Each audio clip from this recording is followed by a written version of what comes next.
Яңа Кайынлык авылы төбәктәге иң зур һәм күркәм авылдарның береһе. Урамдары караулы, төдек йортларның ихатаһына тиклем асфальт түшәлгән. Советтар Союзы герое Шәриф Сөләйманов һәм төрле өлкәлә югары казанышлары менән ихтирам ялаган шәхесләре менән дә дан тота был төяк. Бүген тормыш программаһы Краснокам районы Яңа Кайынлык авылында. Безнең авыл биләмәсендә 8 авыл урнашкан. Ул Яңа Кайынлык, Иске Кайынлык, Татыш, Бөрнеш, Ялгызнарат, Кыргыз, Шәриф участогы, Күпербаш авыллары.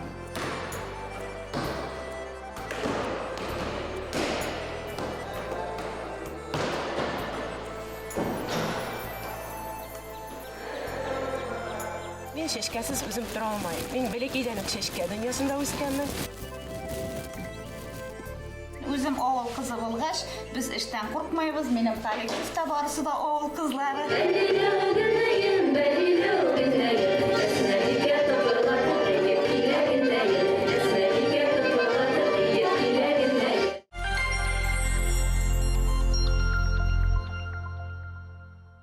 Тарих битләренә күз һалһак, авылдың асаба башкортлары 19 буаттың икенче яртыһында Яңа Кайынлыкка нигез һала. Һавы бер кайда ла акмаганга күрә, Үле танып дип аталган елга буен хайлай улар. Архив мәгълүматлары күрсәтүенчә, авыл 1905 елда Волос үдәге була. Урманнарга бай, урманнарында җиләк-җимешләре күп үсә. Бер ягында Әүлия зияраты белән ике арада күлләр бик күп, әрәмәләр, Аккышлы күлләре, Куарлы күл, Убырлы күл, Кендекле күл. Барлыгы 522 хуҗалык санала, 1450 халык яши. Төрле милләтле халык. Анда урыс халыгы да, башкорт, татар халыгы, мари халыгы да бар. Авыл советына депутат итеп сайладылар да, мен 20 ел авыл советы секретары, управляющий делами булып 60 яшым тулганчы эшләдем. Минем халкым бик яхшы. Без 8 авылны хезмәтләндердек. 8 авылның да кешеләре шул кадәр әйбәт булдылар. Авылды авыл иткән халык. Яңа Кайынлыктың Советтар Союзы герое, билдәле дәүләт эшмәкәре, данлыклы нефть цехы, табиблары, икътисадчылары, иҗатчылары, өметле яшьләре бар. Төяген данлаган шәхесләрен кадерләй, хөрмәт итә Кайынлыкүлләр. Безнең авылдан данлыклы кешеләр чыкты бик күп. Менә Шәриф Сөләйманович, Советтар Союзы герое, заслуженный врач Каусаров Роберт, заслуженный нефтяниклар Сарбаров Франс, Гусманов Максуд. Бигрәк матур музей эшләп ята. Аның булышуы белән безнең мәктәпләр төзелгән, дом культурага бик булышкан төзү өчен Шәриф Сөләйманович музей янында Бөек Ватан сугышына киткән кешеләргә, ятып калган кешеләргә, исән-сау кайткан кешеләргә һәйкәл куелган.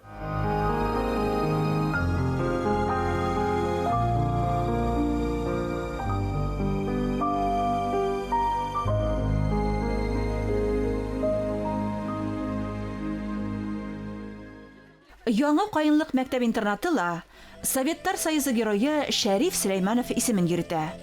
Заманында Башкортстандың финанс министры булып эшләгән Шәриф Сөләйман улы белем усагын төзетүгә күп көч салган. Буның зур яуаплылык йөкмәткәнен педагогтар да, балалар да яхшы аңлай. Сейчас будет нападение. Для этого что надо делать? Вернуть сюда защиту, да? Вот так. Бүгенге көндә мәктәптә 93 бала белем ала, шуның 11-е беренче сыйныфка укырга керә. Безнең мәктәп янында интернат эшли, анда 4 авылдан 9 бала яшәп укыяча. Мәктәптә төрле түгәрәкләр эшли, юный информатик, веселые краски, волейбол, шахмат, шашки, лапта, сәхнә. Без физик тәрбиягә зур йогынты ясыйбыз, чөнки сәламәт бала яхшы укый ала һәм киләчәктә үз максатына ирешә. Бүген сезнең белән шундый уйын уйнап алабыз. Карагыз, менә монда нәрсә эшләргә безгә кирәк? Ничек уйлыйсыз? Соединять. Җыярга. Нәрсә җыябыз? Игры. Әсәй белән балаларын җыярга кирәк. Безнең биләмәдә бүгенге көндә яшьләр матур итеп өйләр күтәреп яталар, балалар үстерәләр, мәктәп урамы үсеп ята. Участоклары уже бирелгән, әле бирәсе участоклары бездә, җирләре бездә бар. Яңа кайынлыкта яшьтәргә төпләнү, тормыш кору өчен бөтә шартлар бар. Айгөл менән Илдус Хәбибуллиндар булган мөмкинлекте кулдан ыскындырмай. Туган авылында күркәм йорт халып, үз бәхетен тапкан. Яшьләй өйләнсәң инде, яшьләй кияүгә чыксаң инде, барсы да бит инде үзенең очередь белән бара дигәндә инде, үзенең вакыты белән балалар туа, соңга калсаң инде, барсында теге ашык-пошык булачак бит инде, мин шулай уйлыйм. Гел бергә советоваться итәбез. Нәмәки эшләргә уйласак та, гел бергә уйлыйбыз башта әйбәтләп, потом бер эшләйбез инде. Яшьтәр корган йорт сәскәгә күмелгән. Был Гөлдәр батшалыгы Айгөл менән Илдустың тырыш хезмәте. Без был yerдә матурларга туган дип дөнья көтә яшьтәр. Чәшкәләрне тәрбияләү инде минем уже декабрьдә үк башлана, даже ноябрьдә. Мин аларны менә черенковать итә башлайм. Теге сулап кына чәшкә торган чәшкәләрне, лоестома, бегонияларны инде мин уже ноябрьләрдә чәчә башлайм. Өйдә минем инде родильный дом для цветов есть инде. 2 катлы 4 өстәлем тора инде, бер спальныйда инде. Шунда утырта башлайм, черенковать итә башлайм. Менә хризантемалар, маточный кустикларны алып кирип утыртабыз инде. Шул хризантемаларны инде погребта саклайбыз. Аларны яз көне чыгарып черенковать итәм инде. Петуниялар утыртабыз инде, бик күп иттереп инде. 3000-4000 төп петуния утыртыла основном. Шул основной чәчкәләр безнең петуния инде и шушы хризантемалар, шарабитниялар. Буларга кешеләр нык кызыгып матур дип алалар. Күп чәчкәләрне үземдә җыям. Теге чәчкә 100% үзенең красотасын повторять иткән орлыкларны, чәчкәләрне так выписывать итеп алам интернеттан күпләп инде. Теге үземнән артып калганнарны инде мәчеткә барып утыртабыз инде. Дом культурага бирелде, чәчкәләр бирелә ел сайын дигәндәй, кортлар йортына бирелә, мәктәпләргә бирелә инде, алар шунда карап үстерәләр инде матур итеп үзләре. Ни өчен чәчкә? Мин чәчкәсез үзем тора алмайм. Мин бәләкәйдән үк чәчкә дөньясында үскәнмен. Тормыш булгас, төрле хәлдәр була. Йөзеннән елмаю китмәгән Айгөл менән Илдуска язмыш сынаулары аша үтәргә туры килә. Балалар ул җәм генә бит. Алар безгә җәм истиләр, алар булгачтан соң инде. Алар булмаса, бу дөньяда яшәү кызык булмасы безгә дип уйлыйбыз инде. Назгөл безгә инде безнең 12 яшь була менә хәзер. Ул бик биргә ярата, җырларга да ярата ул. Ислам безне на домашнем обучении, ул инде безнең кояш малае инде. Ул синдромда уны белә туды инде безне. Ул безнең гиперактивный инде, укытучыларның теге, тыңлаганын тыңлый инде, тыңламаганы белә уйный инде. Шаян малай инде ул безнең. Ирең ут булганда катының һавылыра тиештер. Килешеп яшәмәһәң, ишле бала тәрбияләү авырга төшә. Кояш ул тәрбияләгәс, түземлек, ихтияр көсе кирәк дип, күз яшьтәре аша елмая яшәсә. Без теге ислам белән тоже сөенеп туя алмайбыз, без аны бик яратабыз. Теге кояш малай диләр бит инде аның турында. Безнең менә яңгырлы көн юк өйдә. Бездәге кояш.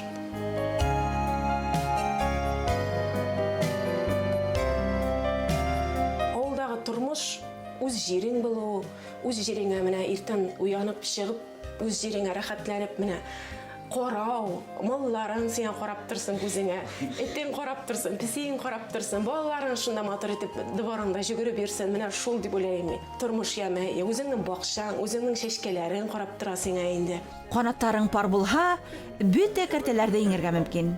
Айгөл менән Илдус һынаудар алдында баш имей. Тагыла йортларына бәпис алып кайту хакында хыяллана. Дөнья кыты, тормыш ямелә, йорт тулы балаларда бит.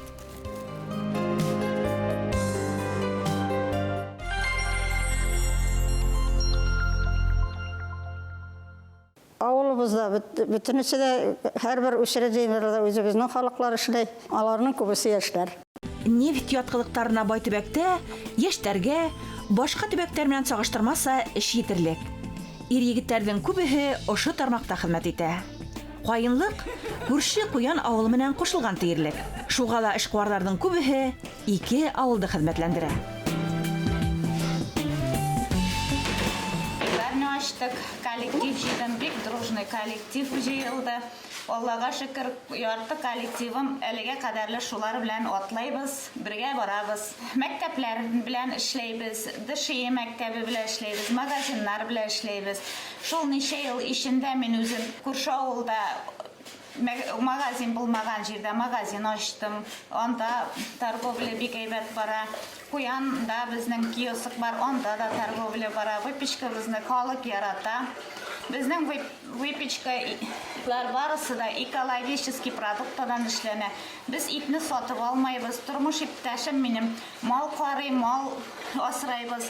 Ит сатып алмайбыз. Бәрәңге, кишер кәбестәне авыл халкыннан алырга тырышам. Бала-чага белән эшләгәч, без гел экологический чистый продуктны эшләргә тырышабыз. Авыл халкы эшендә бик уңайлы.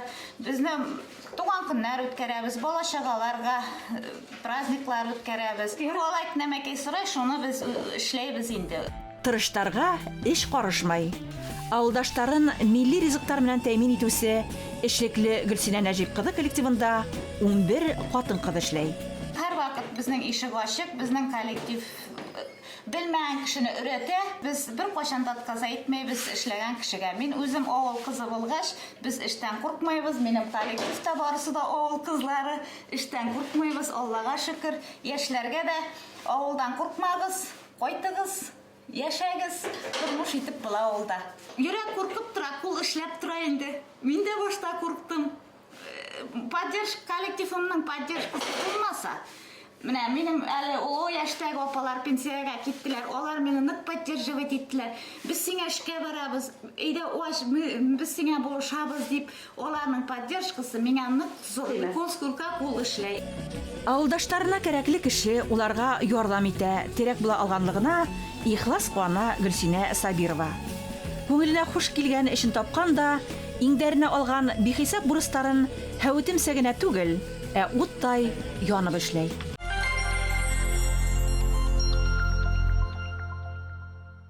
Хәзерге заманда безнең авыл бөтен условияларда бар. Су кергән, газ кергән, электричество.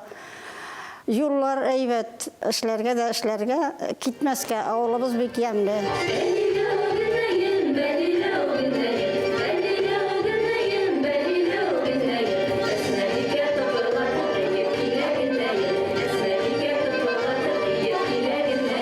Кайынлык авылы мәдәният йорты Гәрәй башкортларының бай рухи ижадын, милли йолаларын хаклау һәм тергеҙү буенча әүдем эш алып барган үҙәк булып тора.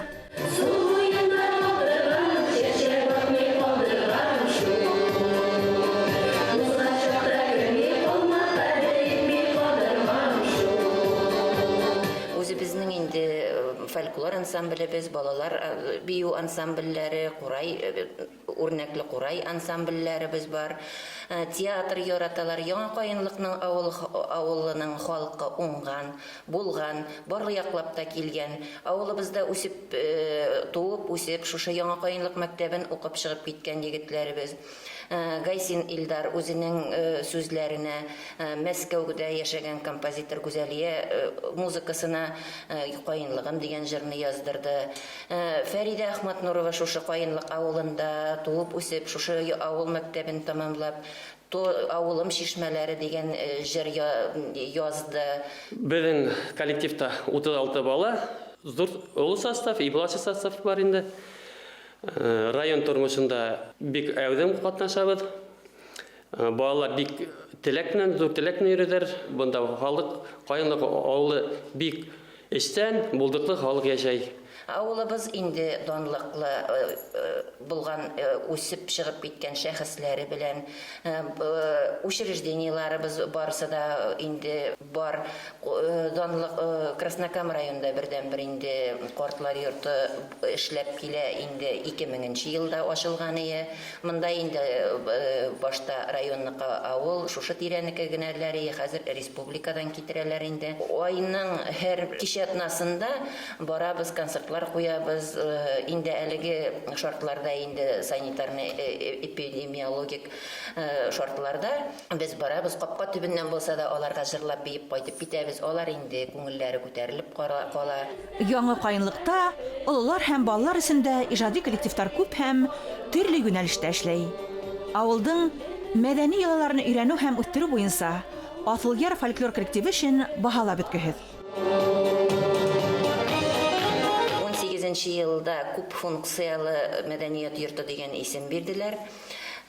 Без инде районның мәдәни тормышында кайнап яшибез.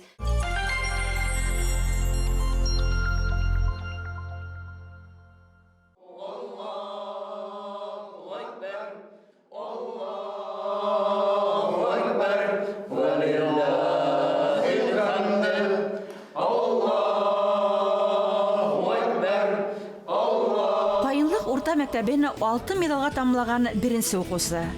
Рәсәйдең нефть сәнәгате алдынгыһы, Башкортстандың аткаданган икътисадчысы Франц Сәрвәров туган авылы менән бер касан да бәйләнешен үзмәй. Үзенең эше, яшәеше менән авылдашларына өлге булып тора, ярдәменнән үзмәй.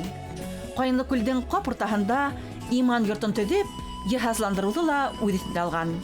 Һәр юма намазына туган авылына кайта. Авылыбызга 100 елдан соң элек монда 100 ел элек мәчет булган инде. Аны революция вакытында кискәннәр, иткәннәр. Шуңа 100 елдан соң авылыбызга иман нуры кайтты дип бик матур итеп ачкан инде. Ураза бәйрәмен үткәрәбез, таравих намазын бер ай буе монда.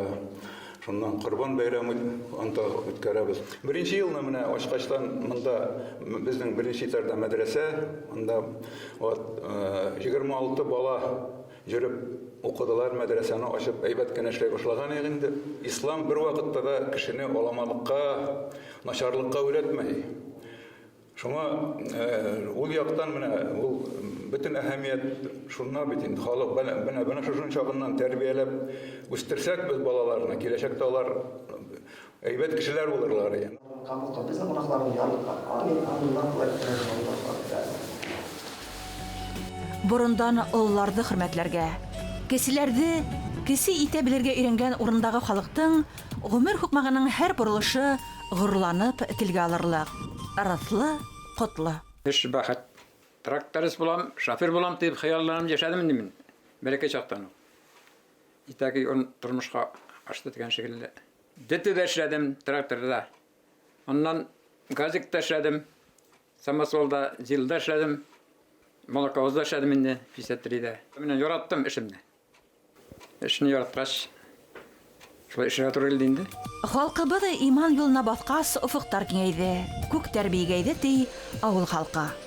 Каенлыкүл авылының мәдәниятле, бәрәкәтле, укымышлы буындар сылбыры уңышлы дәвам итә. Уларда бүгендә рухи бирлек, билим кыдраты берләштерә. Учреждениялар бик күп, Дом культура, модульлы библиотека, фельдшерский пункт, данлыклы каенлык мәктәбе, 2 магазин эшләй, условиялар бар. Шулай булгач авылда яшьләр торырга тиеш. Яшәү өчен бүтән шартлар бар. Урамыбыз бик балкып тора, суыбыз, газыбыз бар, бүтән юлларыбыз асфальт. Шуңа яшьләр үзебезнең туган авылларыбызга кайталар. Тырышып, яшәп, балалар үстерәләр. Тормыш мәгънәсе шушы авылда калып, гаилә корып, балалар үстереп, авылга кирәкле кеше булып яшәү. Яшьләр шуны аңласын иде.